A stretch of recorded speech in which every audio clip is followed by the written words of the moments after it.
Welcome to a meeting of your Planning Commission, the official local planning agency for the cities of Tampa, Temple Terrace, Plant City, and unincorporated Hillsborough County.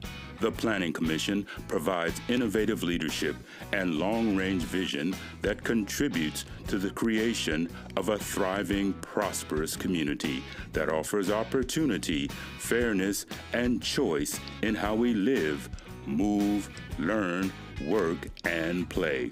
For more information about the Planning Commission, please call 813-272-5940. Follow us on social media or visit our website at planhillsborough.org.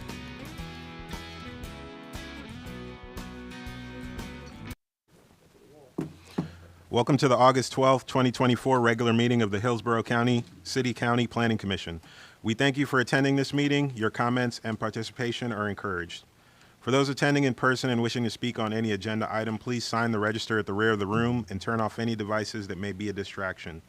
To minimize feedback in the audio, all online participants in the meeting will be muted until it is their opportunity to speak. Planning commissioners should unmute themselves to indicate that they would like to speak. Please be sure to state your name at the beginning of your remarks for the benefit of the clerk. There will be an opportunity for members of the public to provide comments. When your name is called, you will be unmuted when it is your turn to speak. Please wait until the chair calls on you to begin speaking. State your name at the beginning of your comments and adhere to the time limits. If anyone has difficulties or is watching via HTV and would like to provide comments to be included in the record for the local government hearing, please email them to planner@plancom.org. For action items, the meeting will be conducted as follows. The agenda item will be introduced. Staff will give their presentation with a 15-minute time limit. The applicant will be given the opportunity to make a presentation with a 15-minute time limit. Following presentations, members of the public may address the Planning Commission when recognized by the chair. Public comment will be heard for 3 minutes per person. The applicant will be afforded a 3-minute period for rebuttal or response. Planning commissioners will ask questions. Public comment will be closed. Then upon a motion, a second, and discussion, a vote will be taken. With that introduction, I will ask Commissioner Soria to lead us in invocation and the Pledge of Allegiance. All please rise. We are thankful for this day that you have given us, for its blessings, its opportunities, its challenges. May we appreciate and use each day that comes to us. We ask for strength and guidance through the day's proceedings to help us make decisions that are in the best interest of the entire community. Help us recognize our differences and mobilize them for the good of the community and its common goals. Amen.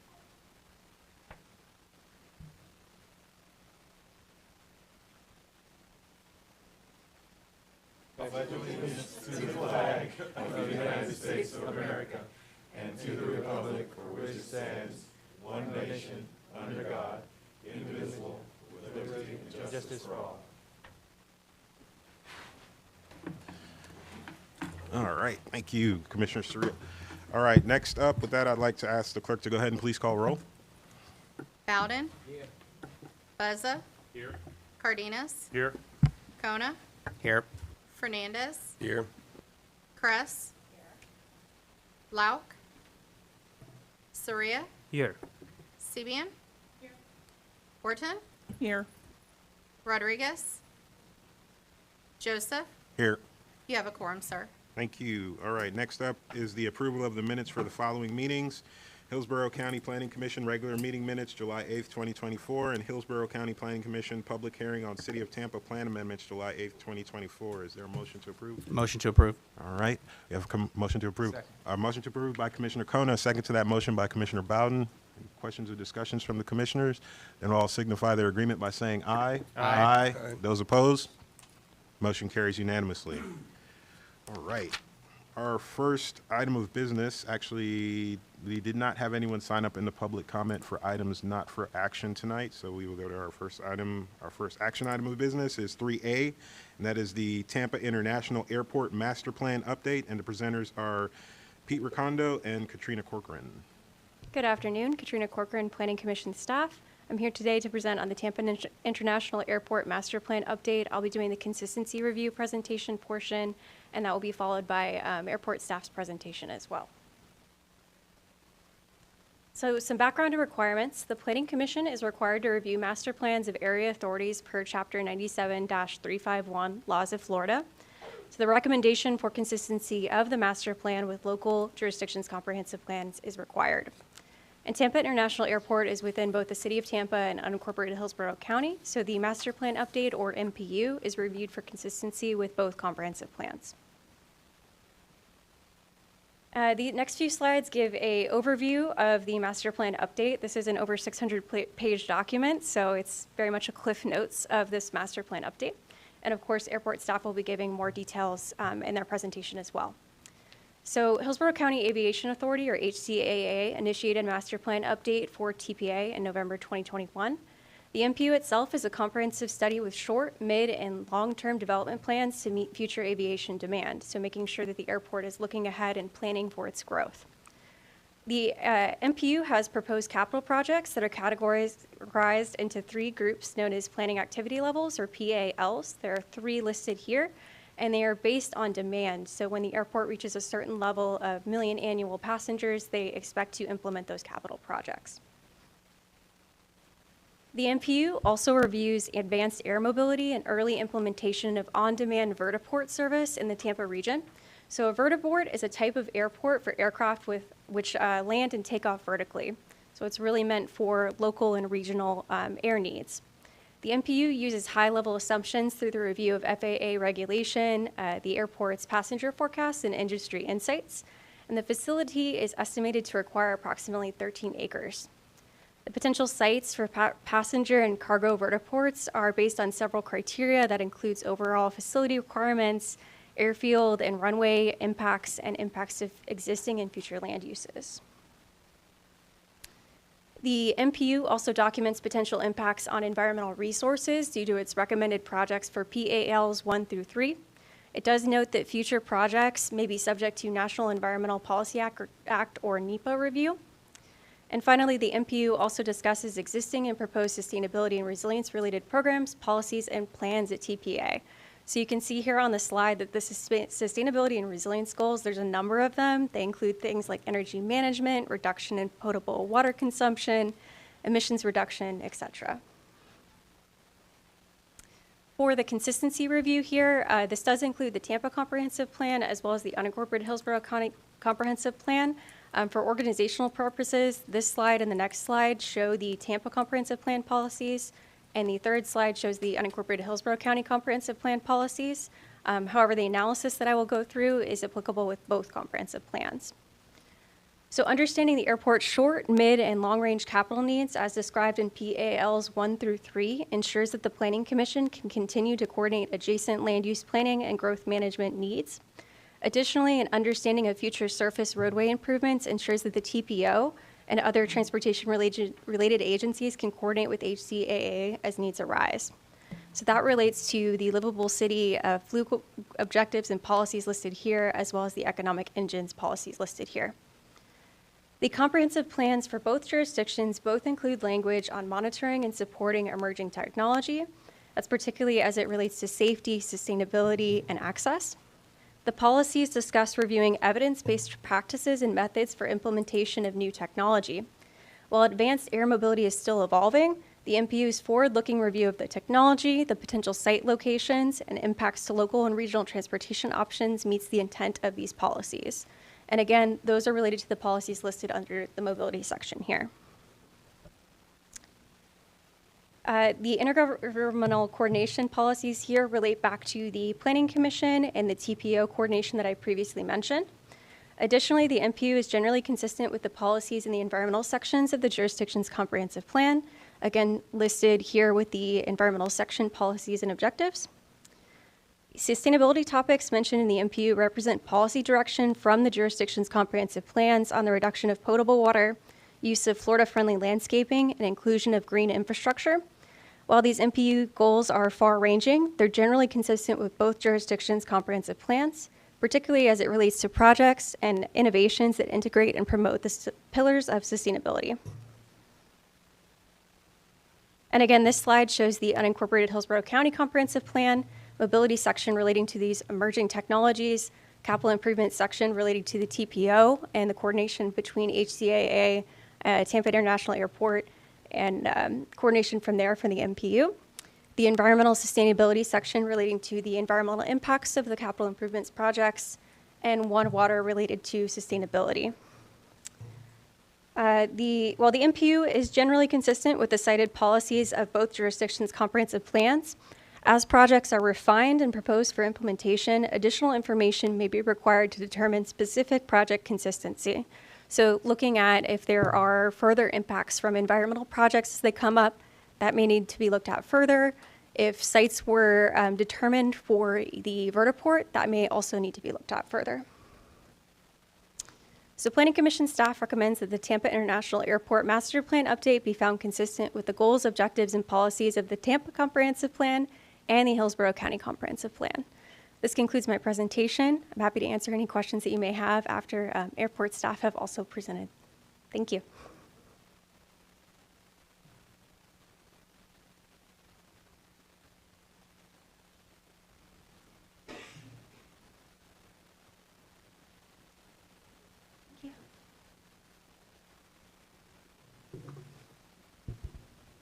Good afternoon, Planning Commission. Pete Ricondo, Senior Vice President with Ricondo and Associates, Master Plan Consultant for the airport, representing the study just being presented to you today. We'll try to augment the presentation you just heard by giving you a little bit of an overview of the master plan itself. With that in mind, this afternoon's presentation will serve as a brief overview of the 2022 master plan update and its associated recommendations.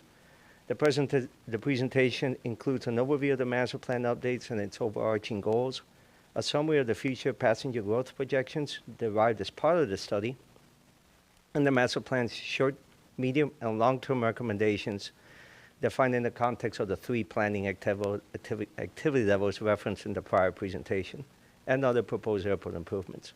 We will discuss our coordination efforts with FDOT's long-range planning analyses, as well as future consideration for the emergence of advanced air mobility operations, and opportunities for integrating sustainability initiatives into the master plan's recommendations. And we'll conclude the briefing with summarizing what the next steps are in terms of regulatory and planning agency approvals for the completion of the study.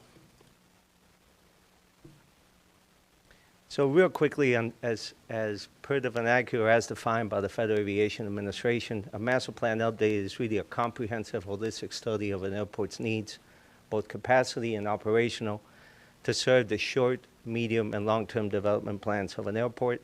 What you see on the right-hand side is another end product of the master plan update, the master plan technical reports you all received as part of it. Airport layout plan is a visual depiction of what the airport would look like 20 years from now that the FAA ultimately takes action on.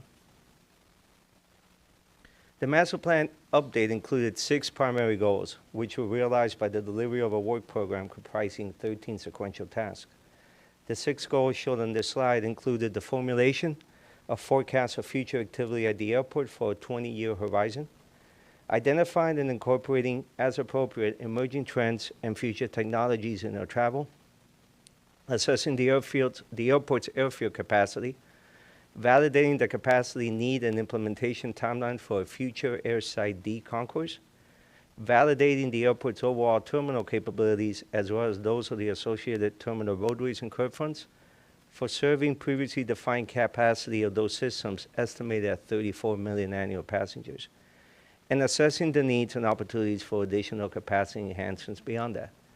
The dates shown beneath each of these goals reflect the month and year in the master plan's progression during which the fulfillment of each goal was achieved.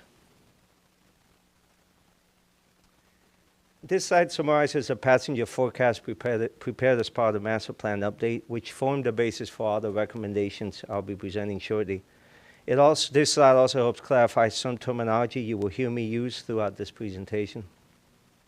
So working from left to right, the blue vertical bars along the left represent the actual passenger levels experienced at the airport from fiscal year 2011 to fiscal year 2021. And the forecasts were prepared in late 2021, submitted to the FAA for approval in early 2022, and as we show on the right-hand side, the forecasts were approved by the FAA on April 29th, 2022. The passenger forecast illustrated by the solid yellow line represent a projected compound annual growth rate of 3.1% for the 20-year planning horizon. which represents fiscal year 2022 to fiscal year 2042. The two orange bars show the actual passenger volumes at the airport in the 2 years since the forecasts were prepared, and the gray bar represents the authority's estimated passenger levels for the current fiscal year as reflected in the fiscal year 2024 budget for the airport. The 20-year projections are collapsed into 3 specific planning activity levels, referred to as PALs. These are shown in the light blue boxes, are indicative of the near-term, the mid-term, and the long-term horizons that the FAA requires of a master planning study. We'll present the recommendations in the context of these planning activity levels in the subsequent slides.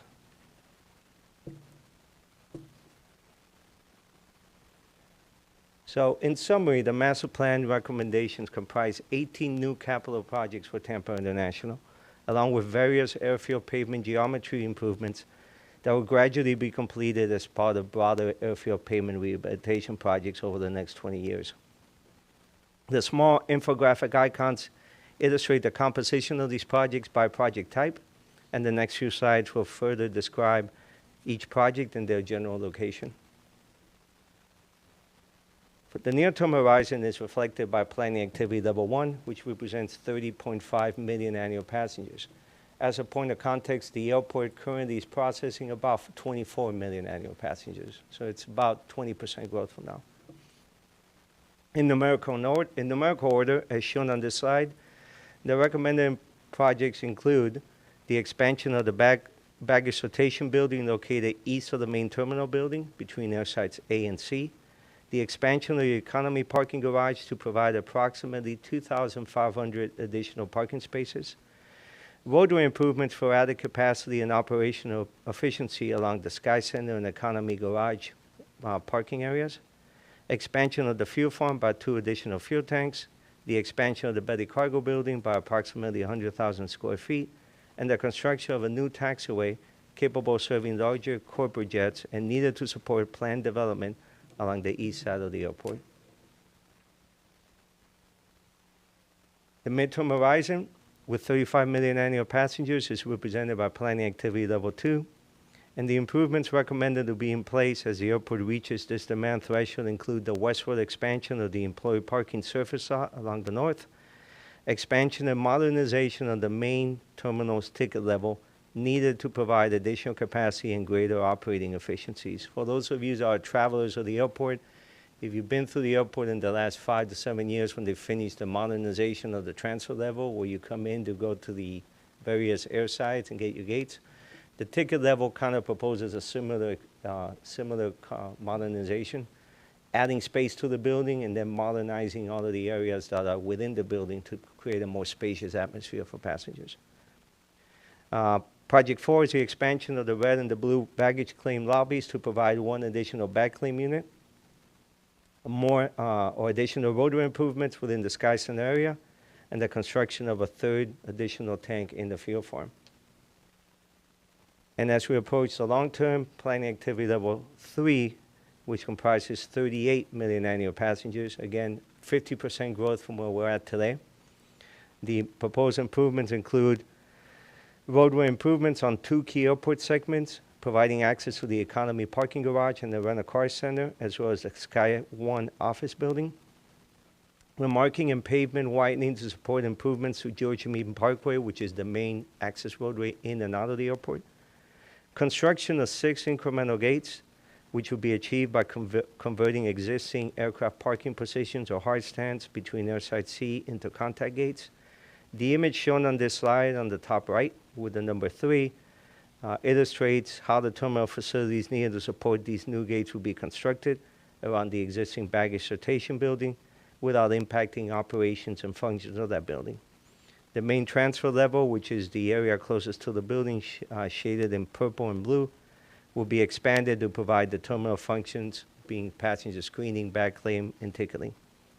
Lastly, a new parking garage to provide approximately 3,800 additional parking spaces within the site currently leased to the United States Postal Service through 2031 will also be added.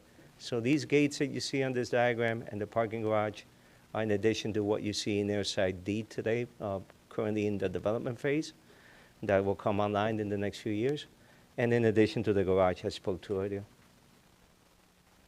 Several meetings were held with representatives from the Florida Department of Transportation during the master plan process. The 3 meetings referenced on the side were specifically focused on comparing the roadway analyses for the 20-year horizon undertaken as part of the airport master plan with FDOT's project traffic analysis report containing long-range traffic volume projections through the year 2045. As the chart illustrates on the right-hand side, the peak hour traffic volumes analyzed by FDOT, which support the department's long-range planning for the off-airport roadway network around the airport, exceed the peak hour volumes for the 9 key transportation corridors analyzed than those considered in the master plan update. So the peak hour to daily volume ratios are greater in the FDOT analyses, averaging about 9 to 10% compared to the master plan's average of 6 to 7%. Opportunities for the airport enhancements were also identified in the master plan update, and most of these projects include airfield infrastructure and facilities that support long-term development related to air cargo and general aviation operations. There are less demand-driven needs and more related to capital investments to support business opportunities that may transpire at any time during the 20-year horizon. Advanced air mobility, you probably have heard this term quite a bit. It's become an intra-city as well as a regional or city-to-city mode of transportation. The airport has been at the forefront of this, working, coordinating with the airport operators and the FAA to stay ahead of advanced air mobility. And with that in mind, we work closely with the FAA as well with the operators to identify 8 sites in the master plan update. Several of these were in between the 2 main parallel runways, specifically sites 5 through 8. They were generally located either on the rooftops of the rental car and the economy parking garages, located within the terminal area in some other cases, and one was located north of the terminal area. Those are the boxes in blue. The boxes in brown are more east of the airfield. That also provide capabilities not just for passenger transport, but cargo transport. As we evaluated all these with various criteria, including airspace interactions, sites 1 and 2 were identified as the preferred sites to carry forward in the master plan, and they fit the best within the overall complex without impacting other growth needs that the airport had. And these are along the east side of the airport, and the images you see here are representative layouts. We do not anticipate both will be built, both will be further evaluated, and ultimately one will be selected. The master plan update also supports the Aviation Authority's sustainability initiatives, which began over 15 years ago. The authority formalized, for those of you that may not be as familiar, formalized and adopted a sustainability management plan in 2012, and shortly thereafter developed a sustainability management plan and in 2012, adopted a sustainability management policy, and then shortly thereafter implemented and developed a sustainability management plan and a sustainable design criteria manual to help guide the implementation of the policy over the years since then. The master plan update that we just presented to identified 27 sustainability initiatives in close coordination with the Aviation Authority that fit within the 4 focus areas shown on the side and the 8 subcategories shown underneath, and align with the mission and vision that the authority has for integrating sustainability into its development plans. So where we're at is very quick. I don't think I've ever done this presentation this fast paced. So I see I got 2 minutes left, which is good. Our next steps now is obviously being before you to hopefully receive approval from the Planning Commission on the master plan as well as the regulatory agencies that oversee aviation for the airport, the FAA and FDOT. Those documents have been submitted to them as well, and we're awaiting comments at this time from them. That concludes my presentation, and happy to take any questions that I mumbled or flew over too quickly. All right. Did you already make staff's recommendation? Okay, all right. See if we had anyone sign up for this one. I don't think we have anyone in person. And I'm not seeing any 2A. Nope, it doesn't look like we had anyone sign up for the public comment on this one, so I will turn it over to the commissioners for questions, comments, discussions. Yes, Commissioner Wharton? I was just wondering if you could double-check Florida State Statute 333, because I know that I've worked on the aviation for Polk County, and 333 removes the 5 miles from schools. And I just wanted to double-check with you on that, because if we can remove that, you have it under LU policy 8.2.6. We want to make sure that, we're not keeping that distance. 5 miles is a long, and state statute now has half a mile. You're referencing the comprehensive plan policy or something Yes. within the MPO? Okay, something Yes. within the comprehensive plan. That's Yes. definitely something that we can look into Yes. to update, yes. Okay, thank you. All right, Commissioner Kona. Yeah, 2 questions. One, just an update for myself. Is there any update to a potential new air traffic control tower? Has there been any thing from the feds about? Oh, from the,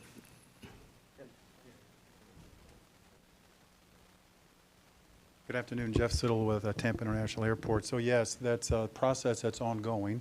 And right now that is in the hands of the Federal Aviation Administration. This plan also developed a parcel of property for the FAA to build a new tower. So got the property ready to go, and we're coordinating with them as often as we can. Excellent. My second question, I noticed on the potential AAM sites, there was a Site 5 that looked like another parking garage. Would that be on the Hillsborough Avenue side? And would you be long-term an entrance into the airport from Hillsborough?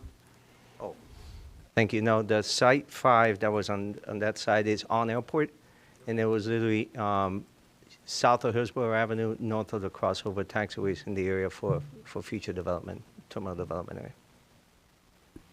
All right, yes, Commissioner Kress. I wondered what the conversation was long-term, well, both, I guess, medium and long-term about transit access to the airport for both customers and for employees. I see a lot of emphasis being put on new parking garages, and I wonder if there was equal attention, or at least some attention given to transit access, improved access, maybe access to the intermodal center that's nearby, maybe pricing of the parking, which right now I think is very reasonable in There the was economy garage. Yes, there was a lot. There was a couple of workshops we had on that topic and a lot of conversation. And where the airport stands right now, and now I'm going to address your question on transit, as it stands with airfield capacity and the ability to build gates and terminal facilities to support that airfield capacity, there's a lot of land, a lot of opportunity to continue to grow to about, I think we estimated 60 million annual 55 to 60 million annual passengers. And we could add enough structured parking vertically to add spaces. What gets challenging, not just on airport, but feeding into the airport and out of the airport, is getting the volume of vehicle movements that occur today proportionally at that level. So the plan did study and identified, and in fact, we presented this at the last board meeting to the authorities board in June, that really looking for alternate modes to be able to get away from one vehicle in, one vehicle out for every passenger coming out is really critical for the airport to continue to grow long term, not over the next 20 years, but in the 20 to 40 year horizon. So we did recognize and incorporate all of the studies that have been looked at in terms of mobility, whether it's through rail, whether it's transit, and other modes. And we wanted to make sure that the master plan was clear that it's important to keep exploring those, because they take a while to deploy and a long time for people to adapt to that kind of mode of transportation. But it was definitely a key piece. Not as critical within the next 20 years, but really critical in the 20 to 40 year horizon for the airport. Yeah, that's true. The railroad tracks that are along the northern boundaries too, right? Well, I think the airport could be really well positioned as a community leader in this space, and I would encourage you to maybe move that time frame up even within the next 20 years. Yeah, no. Especially if you look at how you price the parking. Maybe it's a disincentive if it's a little bit more expensive, and people might, even if they took Uber there, I think it would probably be helpful to you. Yeah, no, absolutely. And we weren't saying wait to act for the 20 years. We're just saying it's not a critical thing to function 5 years from now, which when time is on your side and you don't have that pressure, being able to ease into it and plan and start the conversation sooner rather than later is what's helpful. And I believe that is the spirit of that comment. Yep. That's a great question. And I can tell you we're working quarterly. We meet with District 7. We talk about that also with the City of Tampa. We're proponents of that system happening, transit coming to the airport. We have the ability and the right-of-way for it to come in. So we have a place for it to arrive when it wants to arrive, and so it'll be up to the community to do that. But we are definitely proponents of that, and we meet with the county and the city and state on that. Well, I would say that the airport is an important voice in the community. So, appreciate your leadership there. And is there a conversation about connecting to the intermodal center near the Charlie's and the Doubletree Hotel? There is, absolutely. And can you give us any insight into that? We have got a meeting scheduled, I want to say it's within the next 5 or 6 months, with District 7 staff to talk that process through. There was actually a study done earlier in the decade, I think, Pete, that had that connection and a rail connection transit to the airport. So they're still kind of dusting that off. And I don't have all the details on that, but we're definitely having conversations with them. We want to be at that table. We want to have a seat at that table. There's no question about that. Okay, I'm glad to hear it. Thank you. You're welcome. Did I answer that okay for you? Yeah, I would have liked to have seen some of those comments in your presentation, honestly, just to show that you do really Okay. value that as well as the parking garages. Yep, thank you. And actually what we'll say is we need that parking off property in order for the airport to handle all the traffic it's going to need to handle. So it's important for us. Very good, thank you. All right. Are there any other questions or comments from the commission? Yes, Commissioner Soria. Two questions for airport staff. First question, the projected growth is based on 3% approximately, you mentioned. Does that include the growth that would come with opening of Terminal Delta? And what is, because Tampa is one of the fastest growing cities along with the airport, if the projected PALs are met earlier, does that make the projects go faster, or would it still stick to the same timeline? No, so the two-part question. One is, yes, the 3.1% are unconstrained forecasts based on the socioeconomic variables of the region, and we in fact use those forecasts to help justify the timing of airside D, as opposed to assuming airside D will be an inducer of traffic. We concluded that you need airside D to be able to not constrain the airport from that 3.1% unconstrained growth. So I think that's the first part of your question. The second part of your question was, I apologize. Was what if the PL numbers are met earlier, like much earlier, like because I Yes. work in the airline, and we expect to grow in Tampa a lot, and the problem is there's not enough space, and actually the airspace that FAA ATC constrains us more than anything else. Yeah. Because they slow down the departures and things like that. But the airlines wants to grow more in Tampa, but once, like, let's say Terminal D opens up, they'll expect to have more flights, and the PALs are met much faster, like, let's say in the next 5 years, or Yeah. would those projects come out? Absolutely. I think the whole genesis of this master plan, when you read it, the reference to years is only as almost presented as a point of reference. Once we get the forecast approved, we like to work with we call the planning activity levels as a demand metric. The assumption being is we want the airport to really closely monitor those 3 PALs if those are occurring sooner rather than later. And they have the demand metric year by year for the 20 years, so they can see 4 to 5 years out if they're going quicker. Agree. The intent is to accelerate or slow down if the growth rate slows further. So, Okay. yeah. And one more question about the AAMs. I believe Tampa is the pioneer, or wants to be the pioneer in vertiport development. But is that to support the airlines, or like the passenger connecting into the airlines, or more into the general aviation side? Right now, the advanced air mobility has tentacles everywhere. You have some airlines that are investing and partnering with some of the operators, and they're using it as a mode of regional travel. You have cargo operators that are looking for the last mile delivery of AM. And then the larger segment of AAM is more the regional connectivity. So people coming into Tampa that maybe want to go downtown Orlando, downtown Sarasota. Yes. That's the bigger sector, but which for an airport is called the landside mobility. Once you get off a plane, do you take an Uber, do you take a car, a taxi, or AAM? Yes. But that is probably the bigger component. Okay. But it has a little bit of everybody All right. that's has interest in it right now. And one last part to AM, there's this thing in Newark Airport where they use helicopters, and one of the biggest challenges I've seen is passengers are ready to pay the money, but there's no connectivity where it touches down because you again have to get on an Uber to get on the outside, go through security. Is that something we'll be looking into on the airport planning side, or that would be? That was a big reason, as you mentioned. Some of the sites we looked at that were very attractive, right? In Tampa, at Tampa International, was the rental car center and the economy parking garage. And the reason for that is you've got the Sky Connect system that takes you right into the terminal. So that's your Yes. connectivity mode. Yes. But it has other trade-offs with the proximity of those operations to the runways, which is why we landed where we did. Okay. They will have connectivity to the terminal was a big part of it. All right.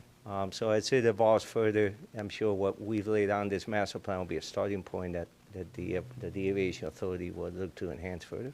Okay. Appreciate the answers. Yeah. Thank you. No problem. Thank you. All right. Katrina? So, Commissioner Orton, to your question earlier, I had a chance to look at that specific policy, and I happen to be working with the future land use team that's updating the City of Tampa Comprehensive Plan, and we actually already streamlined that in the draft version of the future land use section. So that actually is taken out and should be taken care of, but I appreciate the comments, so it backs up what we're doing there. Thank you. Thank you. All right. Are there any other comments or questions, discussion items from the commissioners on this one? Not seeing any, then I will go on ahead and close the public comment on this item and open it up to motions from the commissioners. Commissioner Kona. Yes, motion to find action item A, the Tampa International Airport Master Plan consistent with both the City of Tampa Comprehensive Plan and the Hillsborough County Comprehensive Plan. All right. Commissioner Buzzer? I'll second. All right. We have a motion of consistency finding by Commissioner Kona, a second to that by Commissioner Buzzer. Are there any questions or clarifications, comments from the commissioners? Not seeing any at this time, then we'll all signify their agreement by saying aye. Aye. Aye. Those opposed? The motion carries unanimously. Thank you. Thank you very much. Thank you. All right. Next up, we have action item 3B, Hillsborough County 4-year 25 through 4-year 29 Capital Improvement Program and Capital Improvements Section Schedule of Projects Update. And the presenter is Erica Larson.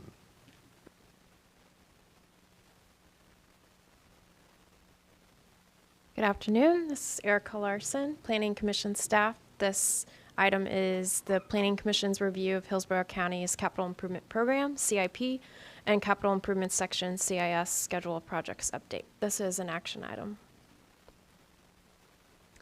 Chapter 97-351 requires that the Planning Commission reviews the updated CIPs on an annual basis.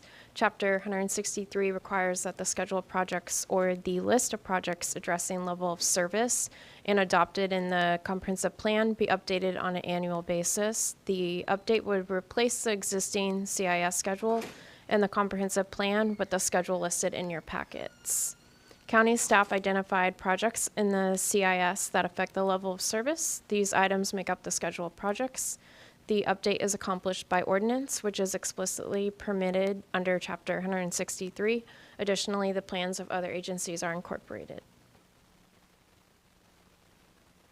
Displayed is a summary of the CIP projects, which are placed into 8 program areas. You can see the largest groups in terms of funding are transportation and water enterprise. The total funding amount for the full year 25 through 29 is $4 billion for 288 projects. There are 5 main categories included in the CIS schedule. Transportation, which includes sidewalks, bridges, and other pedestrian enhancements, solid waste, water enterprise, stormwater, and parks. $3.6 billion, 90% of CIP projects addressing level of service are CIS schedule projects, and $416 million, 10% are non-CIS schedule of projects. The following graphic displays level of service priorities for the CIS schedule projects. 1 billion, 30% are eliminating deficiency. 735 million, 20% are maintaining level of service. 1.7 billion, 49% are future growth projects, and 2.4 million, less than 1%, is eliminating deficiency and future growth. The breakdown of level of service project types identified by the county is consistent with the level of service priorities outlined in CIS policy 1.1.8. 144 projects, 1.2 billion are located within the urban service area, and 25 projects, 991 million, are located outside of the urban service area. Several large projects that are intended to serve both urban service area and rural area population are technically located in the rural area, so that's why there's a large financial amount in the rural area. The breakdown of rural and urban service area projects identified by the county is consistent with FLU Objective 1, One Water Policies 3.1.3 and 4.3.1. 26 CIP projects are located in the CHHA and are consistent with the CIS Objective 1.5. These projects serve existing development, renovate and replace existing facilities, and enhance public access to natural areas.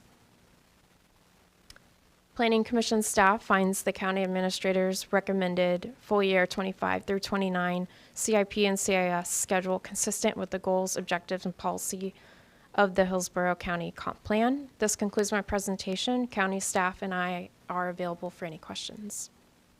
All right, looks like we didn't have anyone sign up for comment on this one either, so I will turn it over to the commissioners for questions or comments on this item. I am not seeing a lot of excitement, so then I will go ahead and close the public comment on this item and open it up to motions from the commissioners on this one.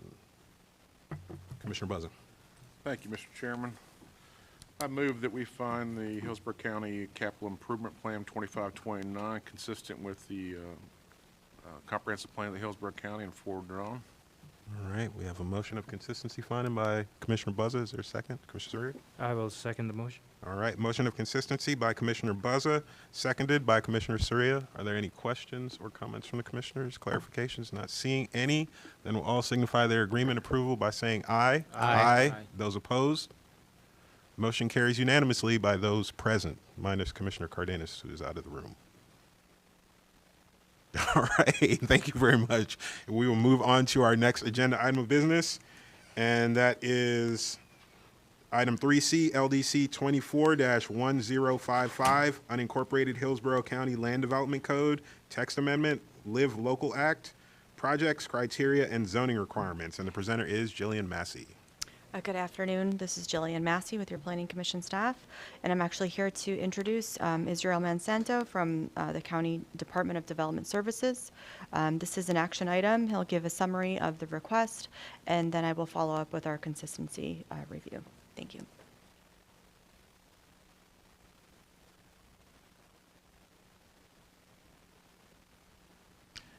Good afternoon, Commissioners. Israel Monsanto Development Services. This is LDC 24-1055, Live Local Act Projects, Criteria, and Zoning Requirements. This item will be heard by the County Commissioners on the land use hearing on September 10th, 2024, at 9 a.m. in the morning. This item implements the Live Local Act, recently created by Senate Bill 102, and establishes the standards and administrative procedure for new projects developed under the Live Local Act, and also the Land Use Restriction Agreement, LURA. Live Local projects will still adhere to all the other limitations and requirements contained in Hillsborough County Comprehensive Plan and the proposed regulations for multifamily developments in areas zoned for such use. Commissioners, this was recently adopted by the county in the last cycle. This new amendment is updating the recently adopted section of the code, and which was 60116. And basically the intent is to modify and clarify the criteria and requirements for projects to qualify under this new Live Local Act in the county. And this was directed by the county commissioners. The amendment will specifically exempt land zone plan developments, or PDs, from qualifying for Live Local Act projects. Land to be developed under the Live Local Act projects will be limited to parcels with the following zoning standards, which is business professional office, which is BPO, OR, office residential, CN, commercial neighborhood, CI, commercial intensive, CG, commercial general, and M for manufacturing. Also, the requirements for our projects to qualify under the Live Local Act in the county are being modified to remove the specific criteria which is otherwise addressed in a state law. The zoning requirements listed in the LDC new section 60116 again will be modified, making projects subject to the criteria set forth in both the Live Local Act section of the code and also the Live Local Act statute, which is section 125.01055, as may be amended. So basically, the main change is that only will qualify for standard zonings, and parcel zone plan developments will not qualify to meet this criteria of the Live Local Act projects. And I'm available if you have any questions. This concludes this presentation.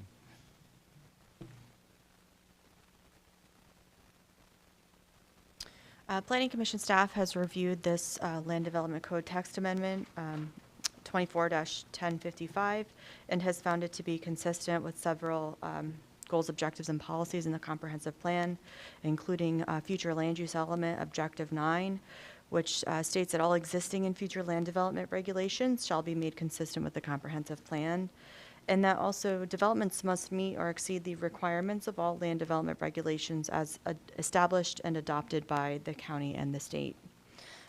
We've also found it to be consistent with some objectives and policies in the housing section of the comprehensive plan, which aim to support a range of housing options to affordably meet the needs of current and future residents. And so with that, Planning Commission staff recommends that the proposed text amendment be found consistent with the goals, objectives, and policies of the unincorporated Hillsborough County Comprehensive Plan. Thank you. Thank you. All right. We didn't have anyone sign up for the public comment on this item either, so I will turn it over to the commissioners for comments, questions, discussions. Commissioner Buzza? Just one quick question. Maybe I misunderstood the statement. PD zoning would be specifically excluded by this? I'll let Israel take this one. Thanks. Yeah, Israel Monsanto Development Services, yes. So there will be any parcel zone plan development will not qualify to be part of the Live Local Act project. What was the thinking behind that? Well, plan development are site-specific. They are not standard zonings. They can accommodate a variety of uses. It's a process of negotiating with different stakeholders. There are specific traffic analysis criteria for different land uses, densities, intensity. So it's a process that that the result is a specific district, which is as opposed as a standard zoning district. Okay, thank you. Commissioner Sieben. I have another question for you. It looks like in here, this previously said land currently zoned for commercial, industrial, or mixed uses was allowed, and you've enumerated specific zoning classifications here. Did you exclude any others other than PD by listing them out? Well, we have those standard zonings that we listed are zoning districts that allow commercial or office or manufacturing. All the other standard zonings that we have in the county are for residential or agricultural. Okay, so is the answer yes then to my question? Yeah, So, yeah, it could be because when we are limiting to those CN, CG, CI, M, BPO, or OR, there are other standard zonings are also excluded that are not listed, which is agricultural, residential, multifamily residential, and those other districts. So multifamily residential is excluded as a zoning category where this could happen, but isn't this specifically for multifamily residential?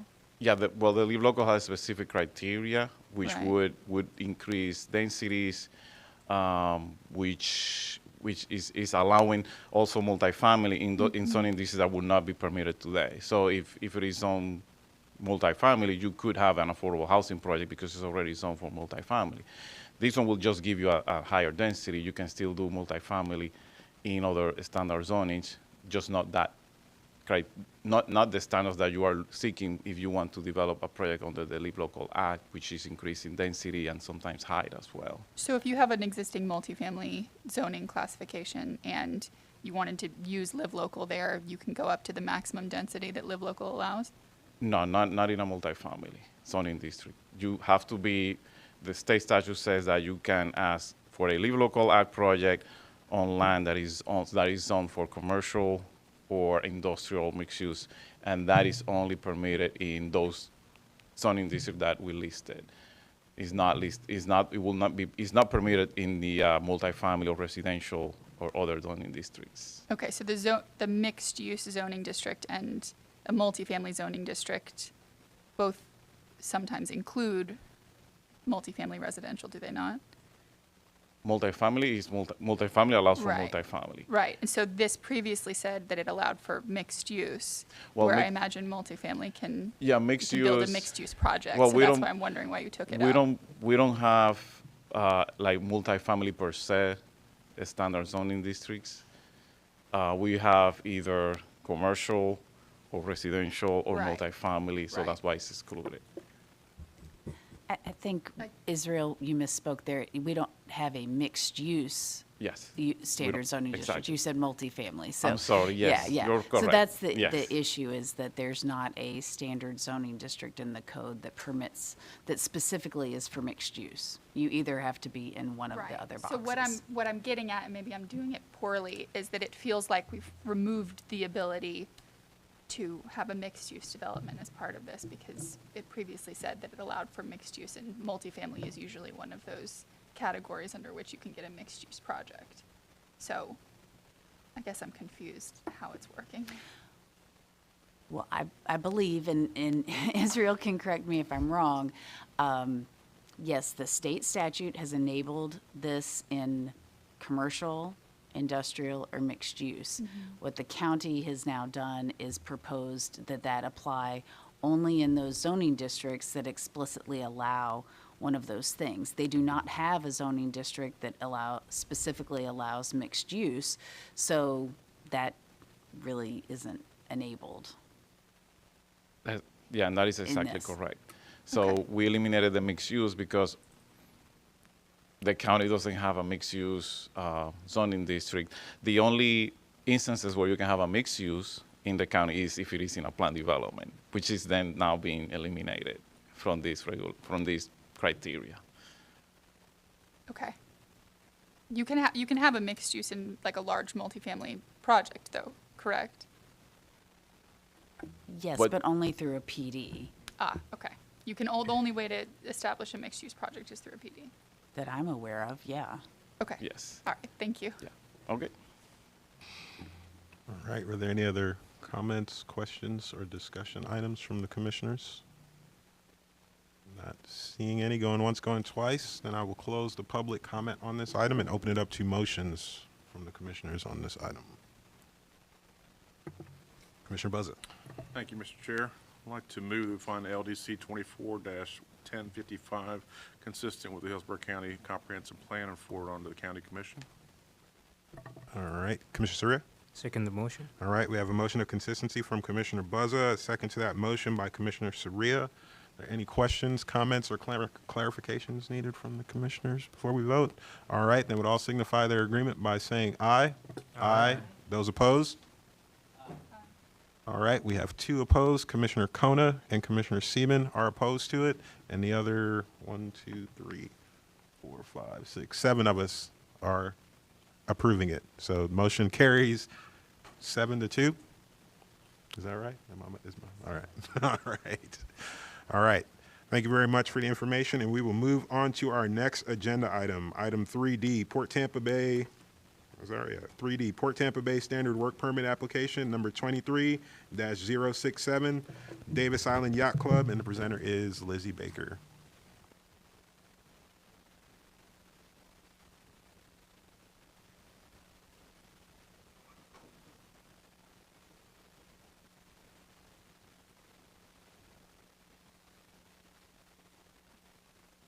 Good afternoon. Lizzie Baker, Planning Commission staff. The action item I'm presenting to you today is the Port Tampa Bay Standard Work Permit number 23-067, Davis Island Yacht Club, and the applicant is Davis Island Yacht Club. The port sent us this permit to review it for consistency with the Tampa Comprehensive Plan pursuant to Chapters 95-488 and 97-351, Laws of Florida. As you can see here, the project area is located in the southeast side of Davis Island in Tampa. And if we zoom in even further, you can see that it's located in the Seaplane Basin at the end of Severn Avenue at the Davis Island Yacht Club. Regarding the existing conditions at the site, there is a marina at the Davis Island Yacht Club that consists of docks A, B, B1, and C. There's also an existing seawall shoreline between dock A and dock B1. And then near dock C, there is an existing beach and vegetated shoreline. The yacht club also experiences wave action from southerly winds, predominantly affecting dock A. And then they also conducted a resource survey and identified that the seabed consists of sand, shell, and mud. Near dock C, the seabed consists of sand and mud with small clumps of oyster and rock. The resource survey also identified that there's approximately a total of 1 square foot of seagrass and drift algae that was identified approximately 15 feet from dock A. And then there were no other seagrasses, submerged aquatic vegetation, or SAV, or essential fish habitat elsewhere identified in the project area. Regarding the proposed project, it proposes to construct a replacement for Dock A, which consists of a wave fence as well as a new design to minimize the wave action. It also includes a new floating Dock A1, Dock B1, floating dock extension, and then also a floating Dock D, as well as a pier and ramp approach. The purpose of the dock replacement and the additions to the docks are to serve youth and community sailing and racing activities, as well as coach power boats and boat storage on Dock D. Some of the factors that were considered when reviewing the permit against the Tampa Comprehensive Plan were the city's marina siting guidelines and also potential environmental impacts. It's at an existing marina at the yacht club, and the proposed docking facilities also comply with the city's marina siting guidelines. Regarding the environmental impacts, no significant adverse environmental impacts were identified, as few to no SAV or ecologically valuable aquatic resources were identified in the project area. Based on this review, Planning Commission staff recommends finding Port Tampa Bay permit number 23-067 consistent with the Tampa Comprehensive Plan. That concludes my presentation. There is a representative, Mr. Robert Tintera, who will provide some commentary on drawings of the proposed project, and then we're both here to answer any questions you may have.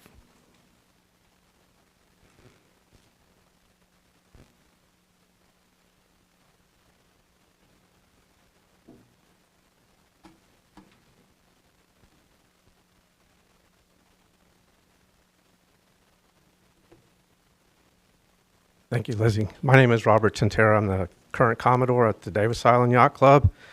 And I'm here to basically tell you that our dock that we call A dock, which is actually the very first dock that you come in by boat, has been there for 30 years. It was originally built in the 1960s. We rebuilt it in the 1990s, and here we are 30 years later, and unfortunately it needs to be rebuilt again. We took a major hit during Hurricane Idalia last year, had numerous damage, and we repaired it. And then we unfortunately recently had more damage due to Hurricane Debbie. We call it A dock because it's the first dock you come in from the water.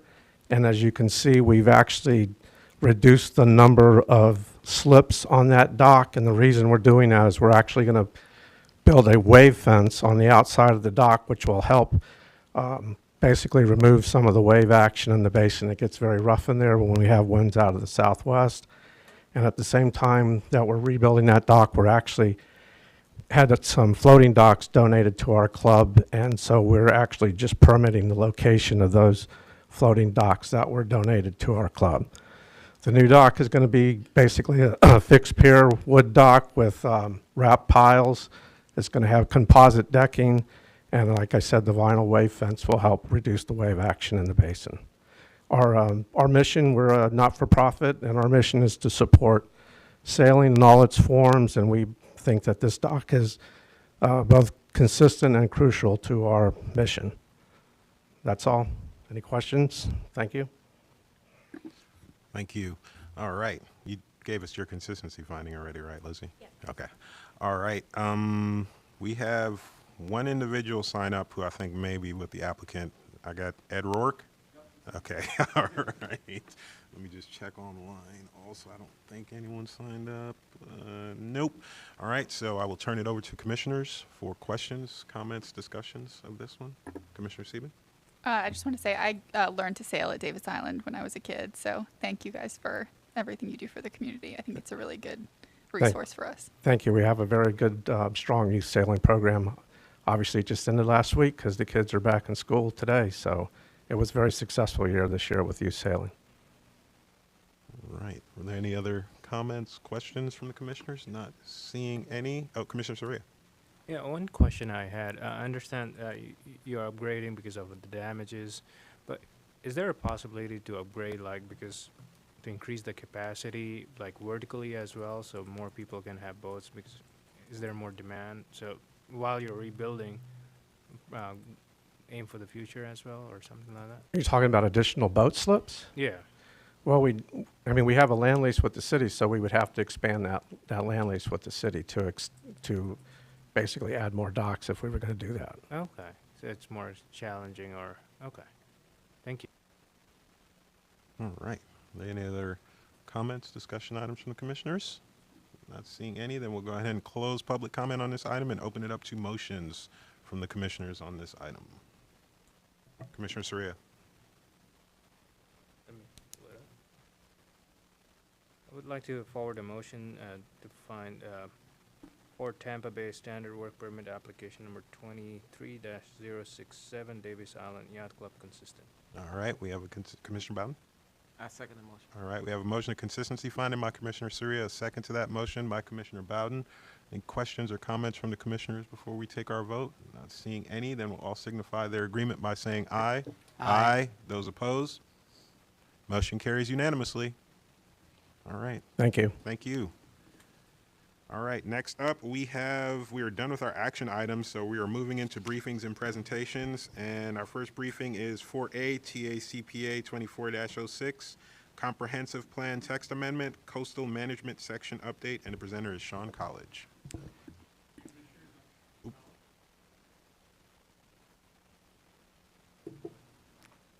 Sean College with your Planning Commission staff. Good afternoon, Commissioners. This is comprehensive plan update to the coastal management section of the City of Tampa Comprehensive Plan. You have seen a number of updates to different sections of the Tampa Comprehensive Plan in recent months. We're continuing the update to different sections. You heard about housing, I believe, last month. You'll be hearing about future land use in the coming months. Right now, I'm going to talk to you about coastal management. These three are being updated at the same time. The current structure of the coastal management element for the City of Tampa has one goal and several objectives. One of the things we found when we were looking at updating this element is it doesn't seem to be a real logical organization, so we're updating the structure.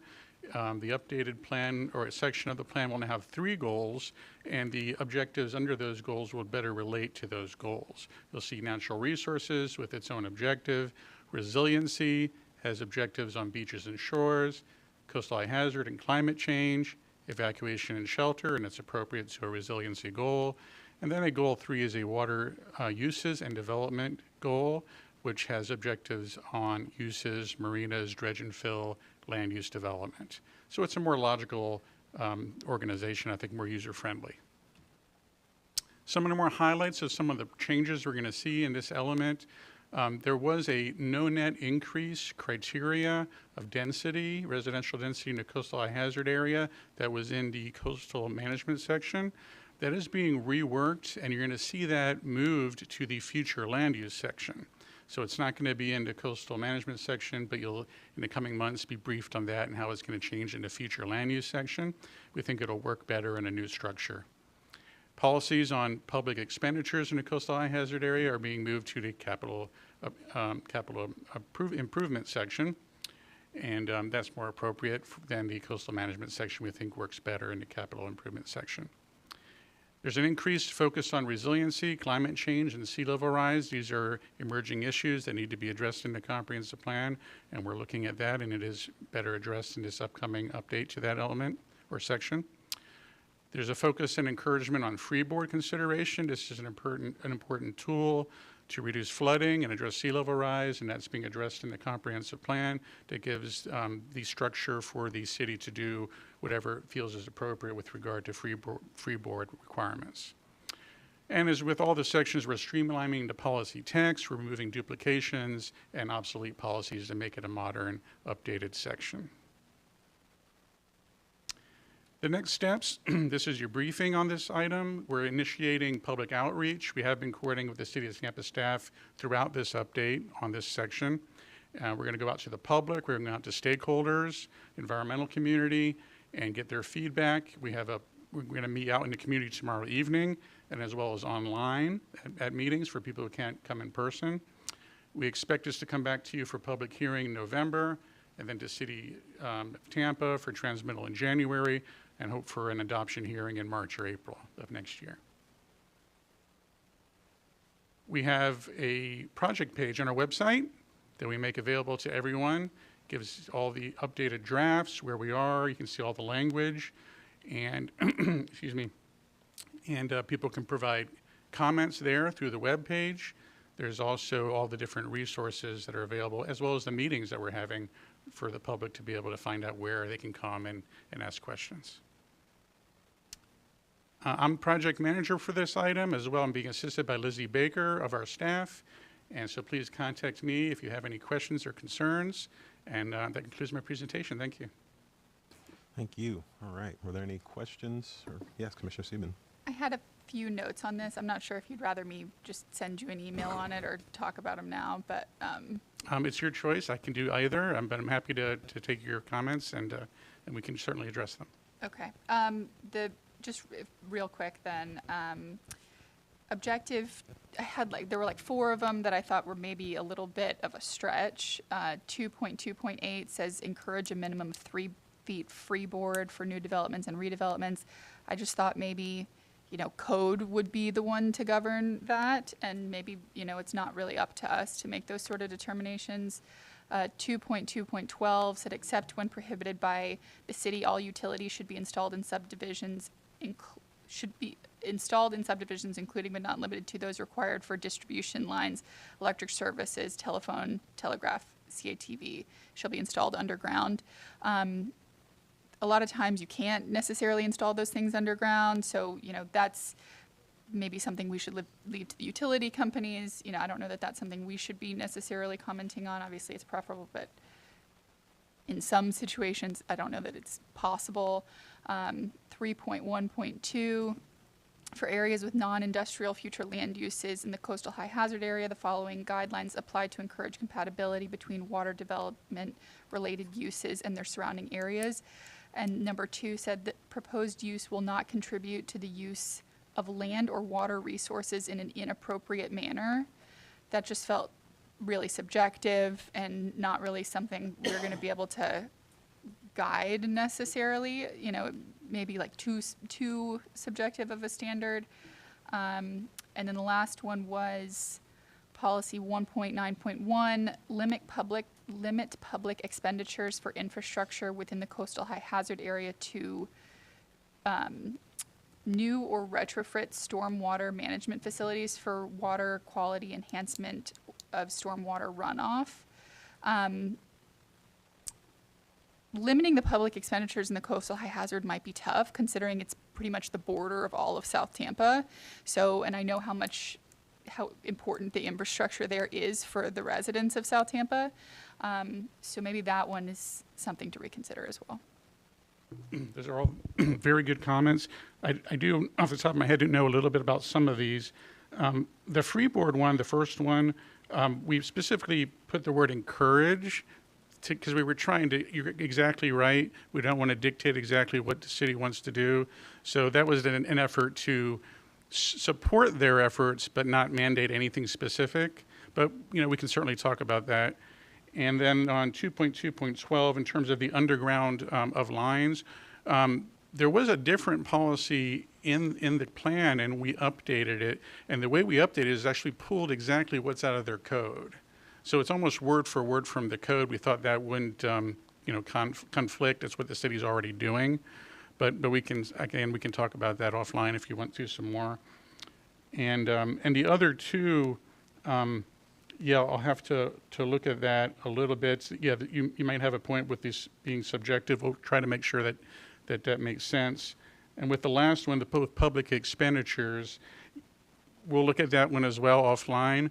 One thing we want to do is what we try to do is we allow for public expenditures in the coastal area, coastal hazard area, when it supports existing residents.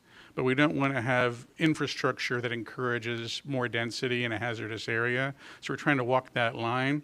But I'll look back at it again with your comment and make sure we're doing that correctly. I appreciate your comments. All right, thank you. Were there any other comments or questions from the commissioners on this item? Not seeing any, then when's this coming back before us for action? Is this a while away or? It'll be the November public hearing. Okay. So that is, it's a week later in November because of Veterans Day. Okay. I'll reach out to you too, Sean. I have to give it a more thorough read through, but you know me, Sure. so I'll shoot you an email. Absolutely, yeah, November, yeah, that's what we had on here. Yeah, please just email me. I'd be happy to work with you on any concerns you have. Okay, all right. Are there any other questions from the commissioners? Not seeing any. Well, thank you for the information, and we will move on to our next agenda item. Item 4B, PCCPA 2405, Future Land Use Map Amendment 2911, 3001, 3003, 3005, and 3113 North Wilder Road, and the presenter is Unica Mills.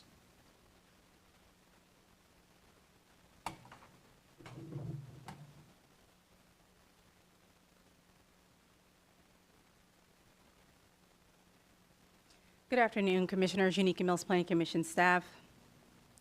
I'm here to present PCCPA 2405 located at 2911, 3001, 3003, 3005, and 3013 North Wilder Road.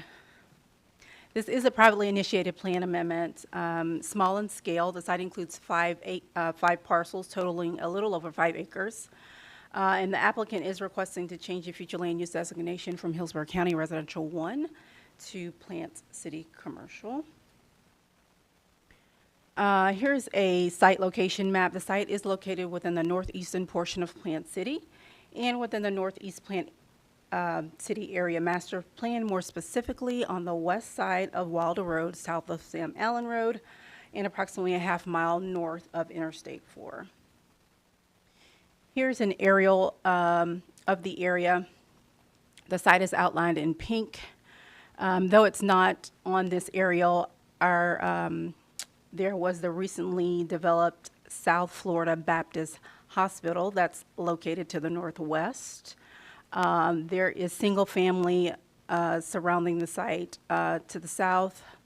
Of course, along Wilder Road, directly to the north, there's also single family, and this is an additional parcel that's owned by South Florida Hospital. To the west is a parcel owned by FDOT. Currently, again, the site is designated as Hillsborough County Residential 1. Other future land use classifications in the area include Plant City Commercial in the red. We have a presence of Hillsborough County Residential 2 in the yellow. And we have a presence of Plant City Residential 4 in the tan color, and additional Hillsborough County Residential 1 in the light green. Currently, The applicant is proposing, again, to change, well, originally, the applicant was proposing to change the future land use designation of the entire site to Plant City Commercial.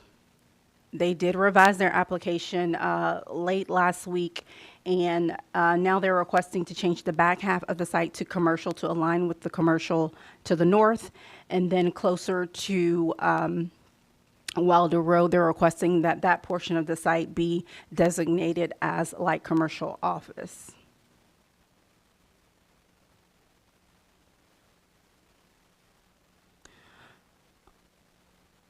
Under the current entitlements of the site, there could be 10 dwelling units developed on the site, or a little over 115,000 square feet of non-residential uses, of course, subject to locational criteria. If the subject site were to be approved for Plant City Commercial, there could be up to 33 dwelling units possibly approved, or over 160,000 square feet. I would note that the FAR for the light commercial office is the same as the commercial future land use designation. So the 161,000 would remain a potential for non-residential uses. So the major change is going to be that the scale and intensity of the commercial is what's going to change for the proposal of the portion of the site that's going to be commercial. This concludes my presentation. If you have any questions, I'd be happy to answer them. All right. Anybody have any questions? I had a quick one. I was wondering Sure. about that swap they put in there. The applicant, you said they went to the light industrial commercial, light office commercial. Did they do that in an attempt to try and mitigate the impacts to the community next to it, or what? That is correct. That was regarding compatibility concerns, because most of that area, again, is residential in nature, so.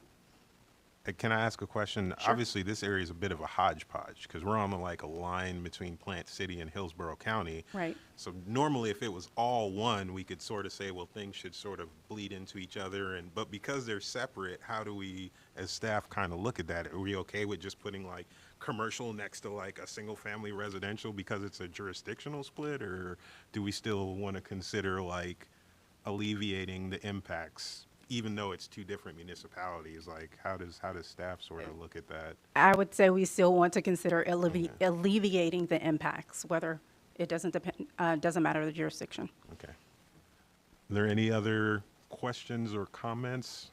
I'm not seeing any. Well, thank you, and look forward to this one coming back to us.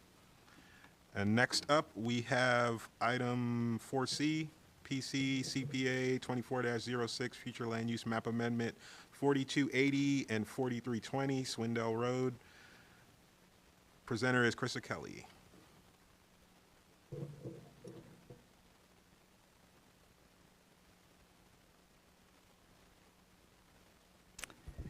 Good afternoon, Krista Kelly, Planning Commission staff. I'm presenting today to you PC CPA 2406. The site's located at 4280 and 4320 Swindell Road.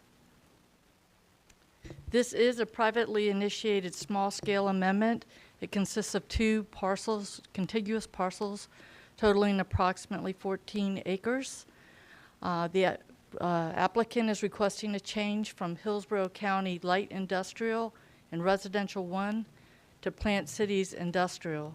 I also want to mention that pending annexation is running concurrent with this application. The location map shows the site in the far eastern portion of Plant City. The property is within the Northeast Plant City Area Master Plan's boundary. Specifically, the site's on the north side of Swindell Road, west of County Line Road. The site is adjacent to the Hillsborough County boundary between Polk County and Hillsborough County to the east. And the site is north of the I-4 County Line Road interchange.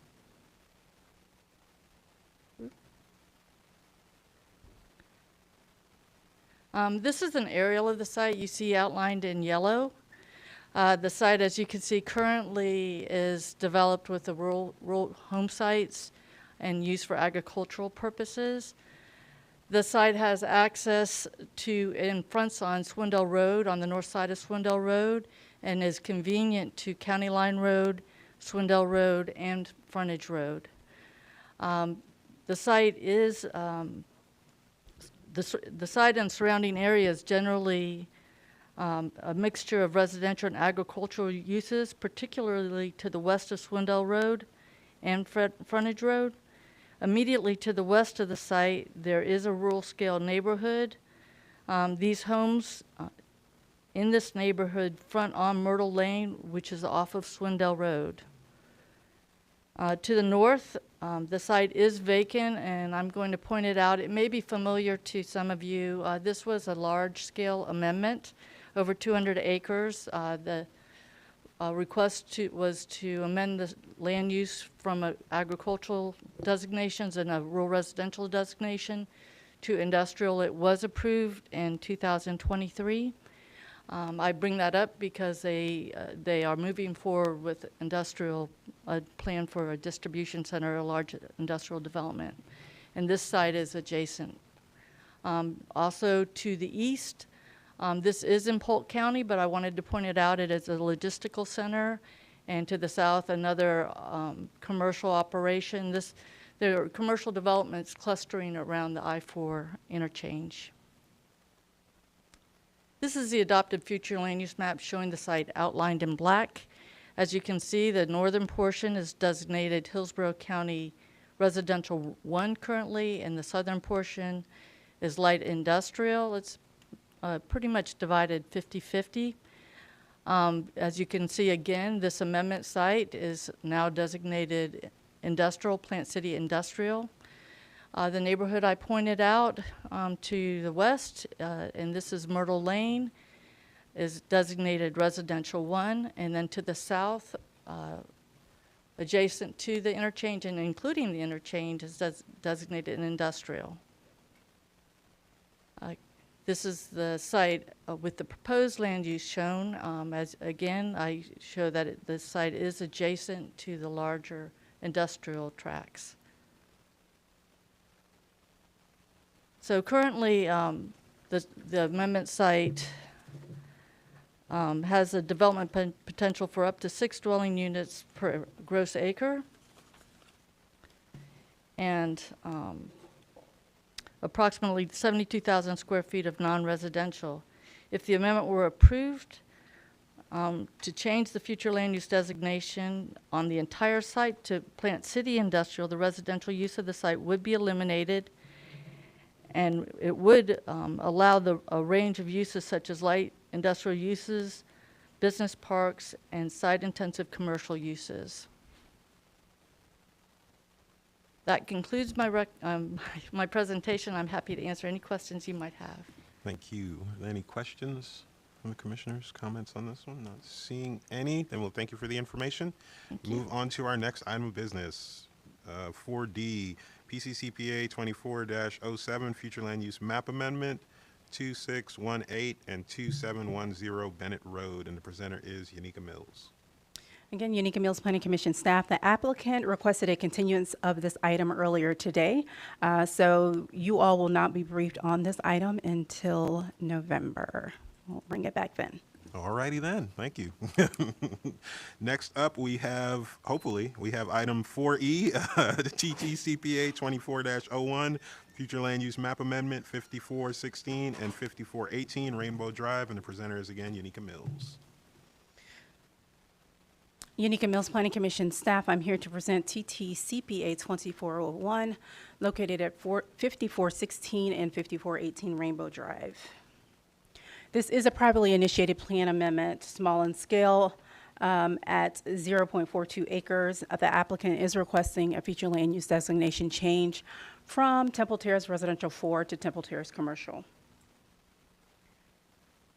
Here is the location map. The site is located on the north side of Rainbow Drive, west of 56th Street, just outside of the Central Business District, which is located east of the site.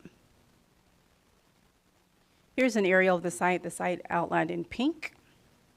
Currently, the subject site consists of single-family residential. As you can see, it's a platted subdivision surrounded by single-family residential uses to the northeast, to the northwest and south. And then there is a commercial establishment doing business as gas bars, patio, and grill located to the east. Currently, the future land use designation of the site, again, is Temple Terrace Residential 4, and immediately, well, along 56th Street is the downtown mixed-use future land use classification in the aqua color. Again, the applicant is requesting to change the future land use designation to commercial.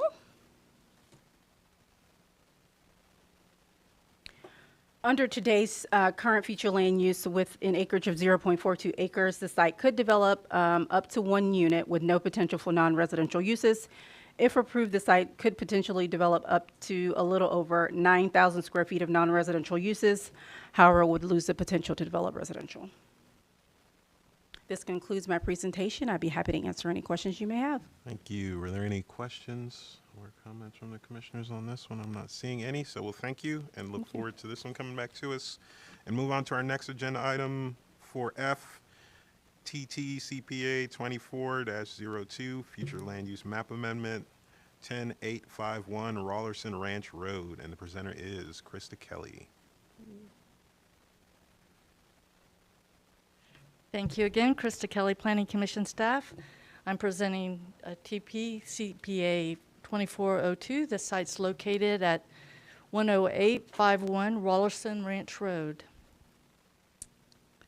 This is a privately initiated small-scale amendment. It consists of 5 contiguous parcels totaling 20 acres approximately.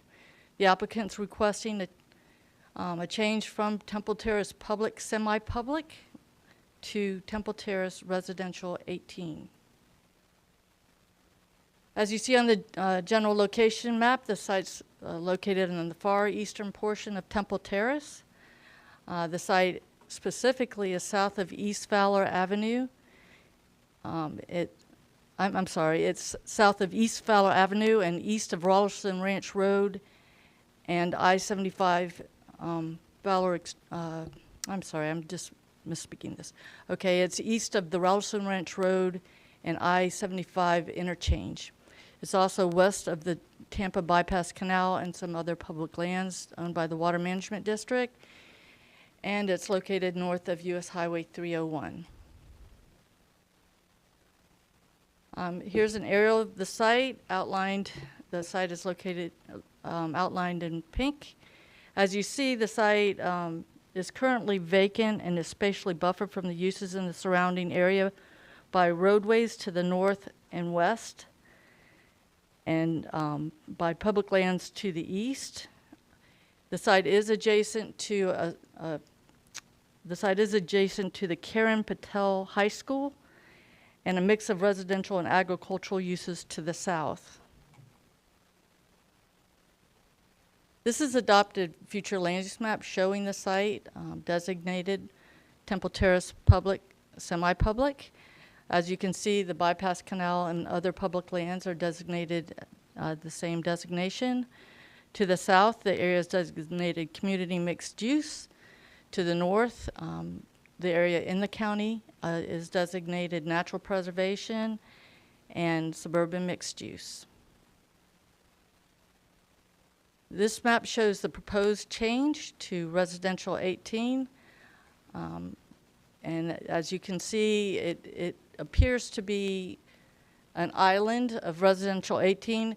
However, what I would like to point out is beyond the Tampa Bypass Canal, there is quite a mixture of multifamily housing with similar densities allowed by this designation. Currently, the site would allow up to 437,000 square feet of non-residential uses. Residential uses are not generally permitted in this category. If it were to be amended to Residential 13, up to 360 dwelling units would be allowable, and up to 306,000 square feet of non-residentials could be permitted.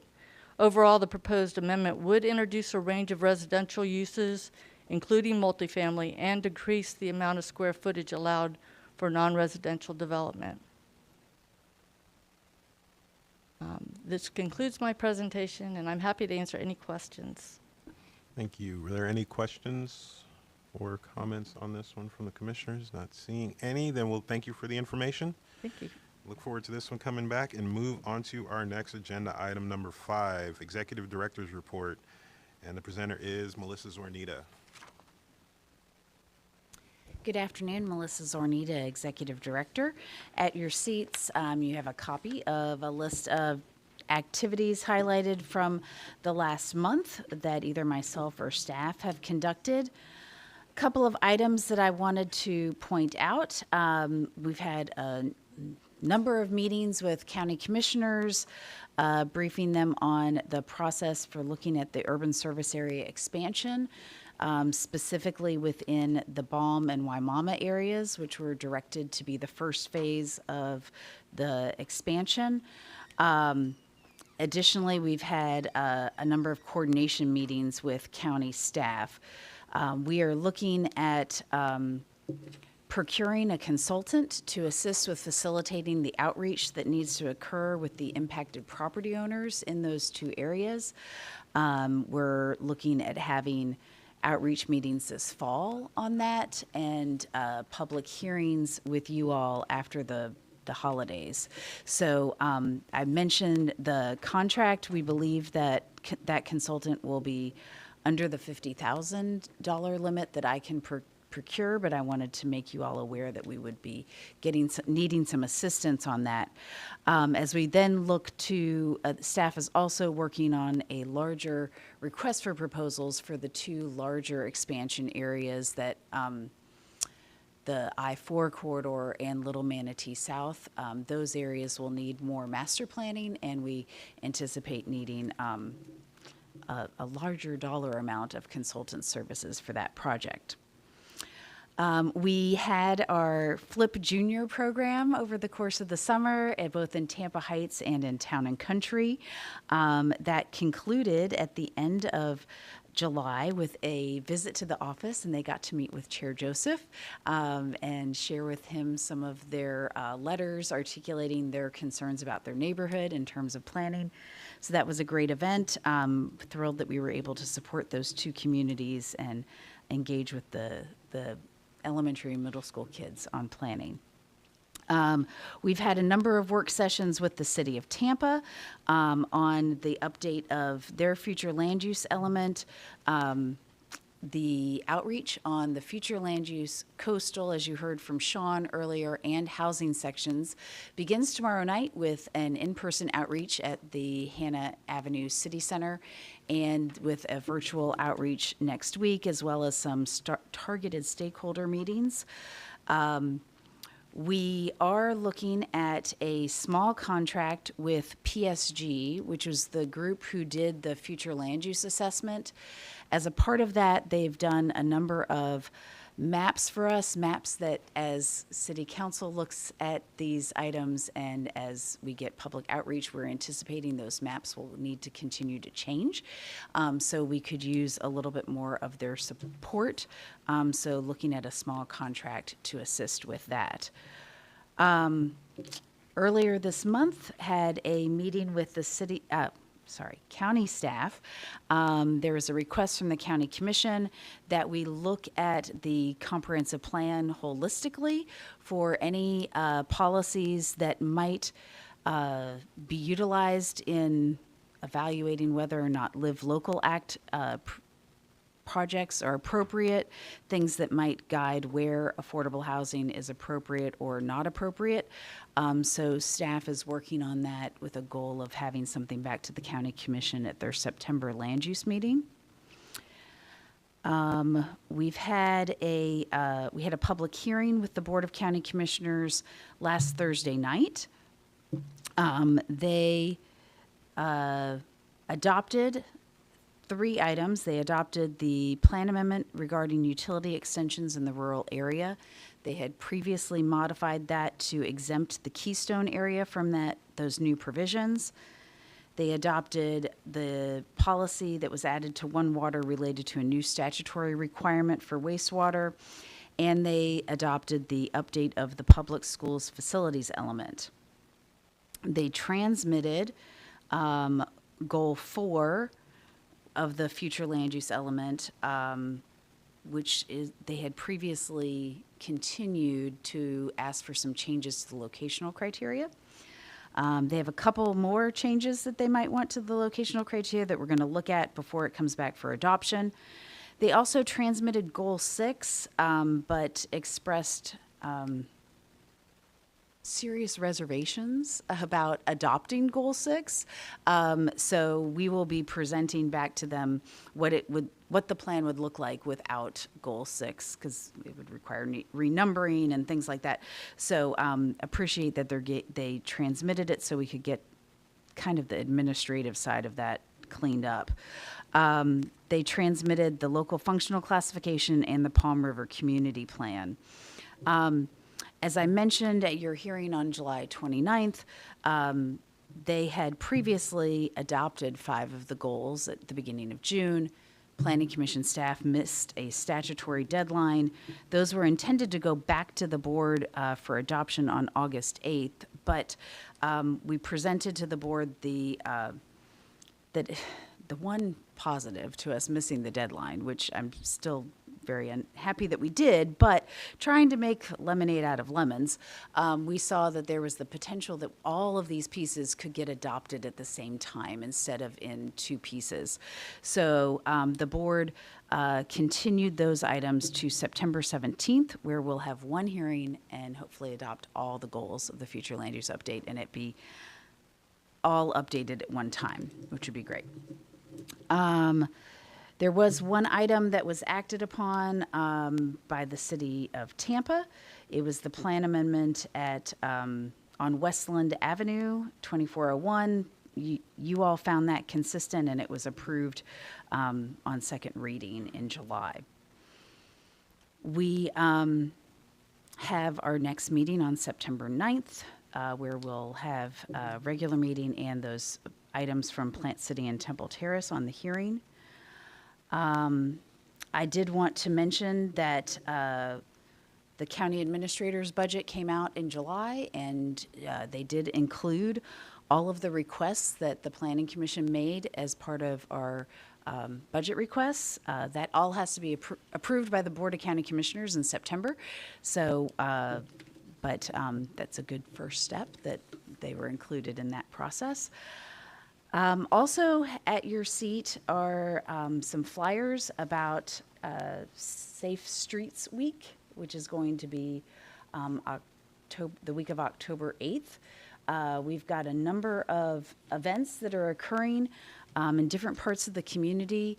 There's the Gulf Coast Safe Street Summit is sort of a signature event that occurs every year and rotates around the region. It's going to be held here in Tampa. We've got a really great speaker, Gil Penalosa, who's a renowned expert, international expert in safety, public spaces. So we are leveraging him to speak at multiple different community meetings to try to get his different messages exposed to different groups. So he'll be at the Downtown Partnership one morning. We are having a Safe Streets community conversation in the evening to make sure that community members have an opportunity to hear from him, since many of the other events are during the workday. So please feel free to join for any of those. If you're interested, we'll assist you with registration and also spread the word about them.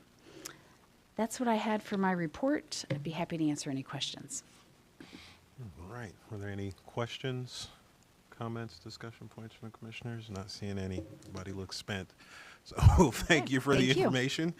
And we will move on to our next agenda item, which is business. Other business, chair's business. I have none. old business. I don't believe there is any. Does anybody have any new business for us? Not seeing any. And then I'll turn it over to committee reports. Does anybody have any committee reports for us? None at this time. Then with that, we are done with this meeting. I think our next meeting starts at 5:30. So we will see you all at 5:30 for our public hearing, and at 4:42, this regular meeting is adjourned.